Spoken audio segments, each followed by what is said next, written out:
السلام علیکم دوستو، امید کرتا ہوں آپ سب خیریت سے ہوں گے۔ پیارے دوستو، ویڈیو کا آغاز کرنے سے پہلے آپ سب سے گزارش ہے کہ ویڈیو کو اینڈ تک ضرور دیکھیں۔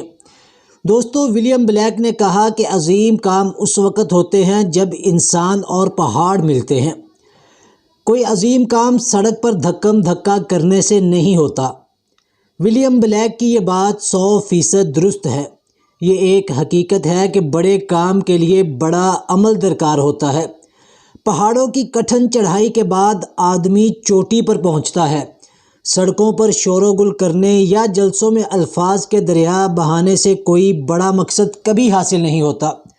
حقیقی معنوں میں کوئی بڑا کام انجام پانے کے لیے ضروری ہوتا ہے کہ حالات کو انتہائی گہرائی کے ساتھ سمجھا جائے، اپنے وسائل اور خارجی امکانات کی پوری رعایت کرتے ہوئے منصوبہ بندی کی جائے۔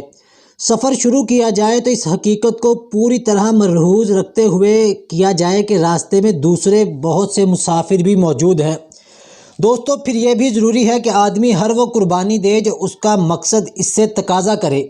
کہیں وہ مال کی قربانی دے اور کہیں وقت کی، کہیں وہ رائے کی قربانی دے اور کہیں جذبات کی، کہیں وہ دوسروں سے نپٹے اور کہیں وہ خود اپنا احتساب کرے، کہیں وہ چلے اور کہیں شدید رش کے باوجود رک جائے۔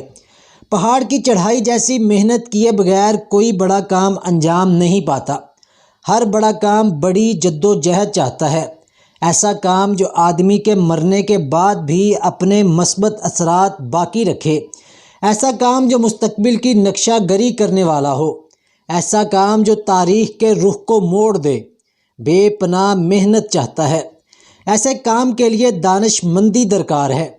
یہی وجہ ہے کہ اس قسم کا کام وہی لوگ کر پاتے ہیں جو پہاڑ کی چڑھائی جیسے عمل کا ثبوت دیں۔ اس کے برعکس جو لوگ سڑکوں پر شور و گل کرنے کو کام سمجھیں، وہ صرف اجتماعی کثافت میں اضافہ کرتے ہیں۔ وہ تاریخ کو کوئی حقیقی تحفہ دینے کی توفیق نہیں پاتے۔